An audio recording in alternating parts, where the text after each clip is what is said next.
জেলার গ্রামগুলোতে মাচায় মাচায় ঝুলছে সবজি। এতে রয়েছে শসা, কাকরোল, ঝিঙা, চিচিঙ্গা, লাউ ও কুমড়া সহ নানা জাতের গ্রীষ্মকালীন সবজি। জেলা কৃষি অফিসের তথ্য অনুযায়ী চলতি বছর জেলায় ৪,৪৪৩ হেক্টর জমিতে গ্রীষ্মকালীন শাকসবজির চাষ হয়েছে। এখানকার বেশিরভাগ কৃষকই জৈব সার ও বালাইনাশক ব্যবহার করে বিষমুক্ত নিরাপদ সবজি উৎপাদন করছেন। জমিন ওগুলা ফসলগুলো একটু ভালো রয়েছে। এছাড়া আর যে লামি খেতে এটি একটু ভালো আছে। আর অনেকে বেশিরভাগ কৃষক মার খাওয়া হয়েছে এই বছর। এইবার চালানো তো দুষ্কর হয়ে যাবো। ওই এর মাঝে বিয়েছে 25 টাকা কেজি করলা, 25 টাকা 26 টাকা।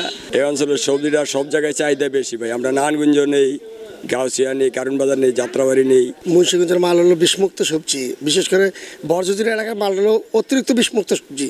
আধুনিক পদ্ধতিতে বিষমুক্ত নিরাপদ সবজি উৎপাদনে কৃষকদের প্রয়োজনীয় পরামর্শ ও প্রশিক্ষণ দেওয়া হচ্ছে বলে জানান এই কৃষি কর্মকর্তা। কৃষি সম্প্রসারণ অধিদপ্তর কৃষকদেরকে বিষমুক্ত সবজি উৎপাদনে উত্তম কৃষি চর্চা বিষয়ে প্রশিক্ষণ এবং প্রদর্শনী প্রদান করে আসছে।